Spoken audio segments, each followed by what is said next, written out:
증기 기관차가 어디서 효과를 봤죠? 미국으로 갔잖아요. 미국은 대륙이지 않습니까? 그 대륙이 철도를 연결하면서 엄청난 폭발적인 발전을 한 겁니다. 그런데다가 전기기관보다도 이제 석유 에너지가 만들어서 디젤 엔진이 만들어지지 않습니까? 그러니까 항공모함 같은 게 만들어지죠. 항공모함. 디젤 엔진으로. 그래서 이게 1922년도에 일본이 최초로 영국에서 배워가지고 최초로 만든 항공모함입니다. 그러니까 미국이 에너지를 장악하고 그리고 증기철도와 증기선을 만들므로 말미암아 미국이 초인류 국가로 등장하게 된 거죠. 그런데 여기에 미국이 뭘 발명하죠? 컴퓨터를 발명하잖아요. 그래서 이제 에너지와 IT라고 하는 컴퓨터 기술하고 겹치니까 미국을 따라올 수 없는 거예요. 그런데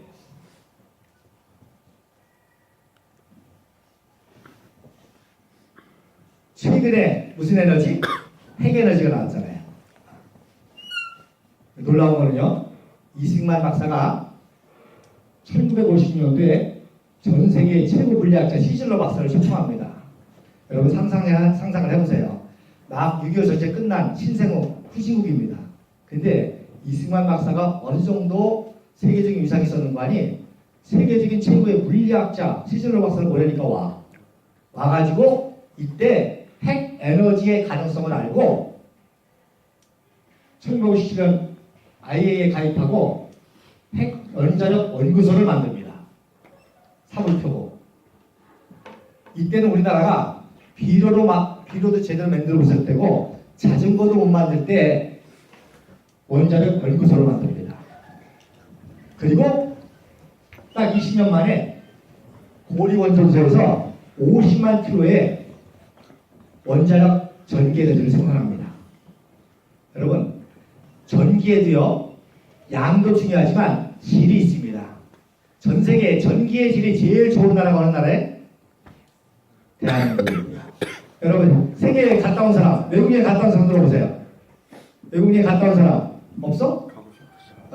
여러분 외국에 가면은 외국 가자마자 스마트폰 충전해 보세요. 어느 나라가 제일 충전 속도가 빠를까요? 대한민국이에요. 일본 3대가 안 돼요. 그러니까 뭐예요? 에너지도 질이 있는데 최고 질 좋은 에너지가 대한민국입니다. 지금 북한은 어느 정도냐? 이 제레드 다이아몬드라는 사람이 세계적인 석학인데 문명의 붕괴라는 책을 썼습니다. 어떻게 하면 한 나라가 한 문명이 붕괴되는가? 여러분 이집트 같은 거 대단했잖아요. 이집트 대단한 문명이었잖아요. 로마 제국 대단했잖아요. 그래서 이분이 연구하니까 세 가지예요. 에너지가 고갈되면 망하는 거예요. 두 번째, 산림이 파괴되면 망하는 거예요. 세 번째, 어리석고 미련한 지도자가 등장하면 망하는 거예요. 그런데 보세요. 이게 1900년도 일본이 한국을 식민지하면서 한국의 산림 자원을 뺏어먹기 위해서 그린 산림 지도입니다. 그러니까 남한은 거의 황폐하죠? 북한의 백두산, 묘양산 이런 데만 내려옵니다. 그런데 100년 만에 어떻게 됐어요? 대한민국은 완전히 삼천리반도 금수강산 회복했습니다. 제가 국민학교 때 식목일에 산에 나무 심으러 내려고요. 송치기 잡으러 내렸어요. 송치기 잡으러. 그 다음에 말씀드린 대로 북한은 에너지가 다 고갈됐잖아요. 그 풍부하던 전력이 다 망가졌습니다. 그리고 우리는 완전히 무해수유를 창기했죠. 자, 이게 북한의 국가군장이거든요. 북한의 국가군장인데 이 안에 뭐가 있어요? 수풍발전소가 있어요. 수풍발전소. 수풍발전소는 그 당시 아시아 최대 발전소로 60만 킬로와트를 생산합니다. 이거는 일본이 한반도가 아니라 만주의 자원을 뺏어먹기 위해서 지은 겁니다. 북한의 지하 자원이 많으니까 일본 제국이 북한의 지하 자원을 뺏어먹기 위해서 북한의 모든 산업시설과 공업시설을 다 세웠습니다. 그리고 북한에는 낙착한 강이 많잖아요. 해청강, 부천강, 부전강, 청천강. 그래서 북한의 그 당시 전력 생산량이 200만 킬로와트 됐습니다. 수풍발 160만 킬로 빼고. 그러니까 이런 풍부한 전력으로 급속하게 경제를 발전시키고 군사력을 발전해서 남침을 할 수가 있었죠. 근데 그때 이미 이승만 박사는 전쟁 후에 원자력을 시작하는 거죠. 결국 북한은 모든 에너지를 다 고갈시키고 그나마 있는 전력을 가지고 핵을 개발하고 김일성, 김정일 초상화 비춰주니까 이런 완전히 에너지가 고갈된 거지의 나라가 됐습니다. 그러니까 사람들이 먹고 살기 위해서 살림을 훼손하잖아요. 그러니까 황폐가 된 거예요. 그래서 한마디로 말해서 북한이 그렇게 해방 당시에 풍부했기 때문에 그리고 김일성이를 내세워서 불법 정권을 세우기 때문에 나라를 세우려면 엘리트가 많이 필요하겠죠. 그러니까 친일파 엘리트들은 다 북한으로 넘어갔습니다. 왜? 대한민국은 독립정신이 있는 독립운동하는 이승만 박사를 통해서 독립운동가들이 세운 나라이기 때문에 친일파 청산을 하니까 반민특위 같은 걸 만들어서 친일파 청산을 하니까 진짜 친일파 두드러맞게 죽도 생겼으니까 어디로 들어가요? 북한으로 들어가요. 북한은 김일성이가 자기가 바보니까 엘리트들 많이 참여될 거 아니에요. 그러니까 친일파에도 공산주의 정권을 도와주면 다 용서해준다 그랬어요. 그래서 한 예로 대표적인 게 이 사람이 나고야 항공대장인 이활 공군 장군인데 이 사람이 어디로 넘어갔어요? 북한으로 갔습니다. 여러분 엘리트 중에 최고 엘리트는 파일럿입니다. 비행기는 버려도 파일럿은 살리잖아요. 그러니까 파일럿만 살리는 특수부대가 있잖아요. 생명 걸고. 비행기는 다시 만들 수 있지만 파일럿 하나 키우려면 최고의 투자와 이게 필요하거든요. 그러니까 일제시대 때 조선인으로 일본군 항공조종자로 됐다는 건 최고 엘리트입니다. 근데 어디로 갔어요? 북한으로 갔죠. 그래서 북한의 본부를 창설해가지고 대한민국을 남침할 수가 있었던 거죠. 그리고 북한의 공산주의 정권을 가장 강력하게 반대하는 세력이 뭐예요? 기독교 세력이지 않습니까? 그러니까 기독교 엘리트들은 다 어디로 내려왔어요? 남한으로 내려온 거죠. 그래서 이승만 대통령이 첫 개회국회 때 기도를 시킨 사람이 평양 남산형교회 담임 목사였던 이의영 목사님입니다. 그분이 기도를 하고 대한민국이 시작된 거예요. 여러분 백선엽 장군이 친일파라는 소리 많이 들어봤죠? 백선엽 장군 6.25 동란 때 대한민국을 구원한 33세의 육군 대장이 된 사람입니다. 근데 이분이 만주군에 복무했다고 김광진 위원 아시죠? 공식 석상에서 친일파라는 사람입니다. 백선엽 장군은 평양사범대학을 나온 최고의 당대 엘리트로 만주군관학교 만주에서 일본군 생활했지만 이분이 해방되자마자 평양 고향으로 와서 조만식 선생 비서를 했습니다. 상상을 해보세요. 조만식 선생은 그 당시 최고의 민족주의 운동 지도자였습니다. 만약에 백선엽 장군이 친일파였다면 어디 감히 조만식 선생의 비서가 되겠어요. 그런데 김일성 공산주의 정권이 조만식 선생을 칠 때에 뭐라고 쳤는지 아십니까?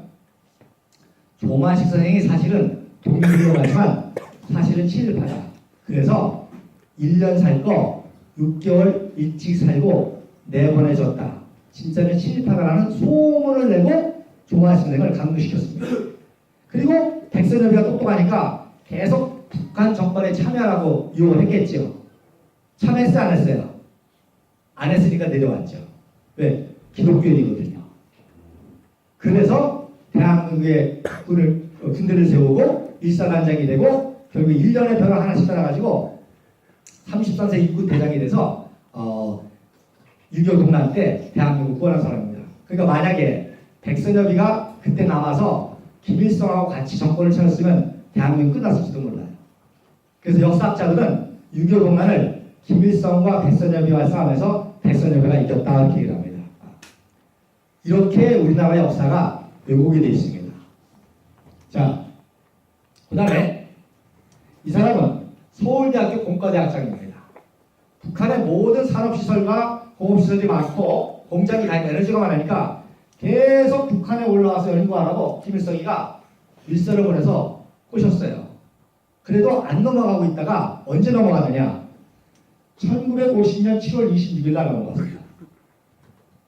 그러면 6.25 전쟁이 몇 월며칠에 일어났죠?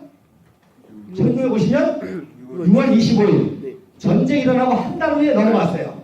왜 넘어갔습니까? 대한민국은 끝났다 생각한 거지.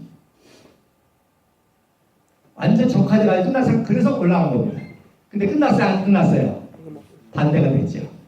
대한민국은 위대한 나라가 되고 북한은 완전 거짓 나라가 됐습니다. 그래서 이 이승기 박사가 올라가서 이분이 핵을 개발한 거예요.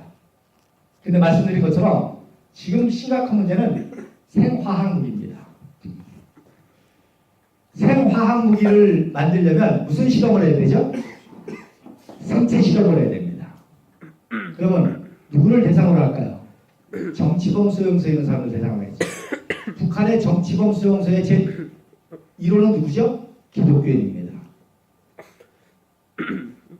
그래서 여러분이 기독교인이 아니라 하더라도 우리의 같은 동포들이신데 이런 생체 시험을 당한다고 하는 비극을 알고 정말 통일이 빨리 돼야 된다는 것을 깨닫게 합니다. 그래서 화학연구소가 있었기 때문에 비날론 박물관으로 유명한 사람이라 우표도 만들어지고 이거는 이제 비밀리에 촬영한 건데 김정일이가 추대될 때 맨 앞에서 박수 치던 사람입니다. 이 사람이 만약에 안 넘어왔으면 대한민국이 최초 노벨상이 나왔겠죠. 근데 북한 넘어와가지고 우리 한민족 역사상 가장 불행한 전범이 됐겠죠. 자,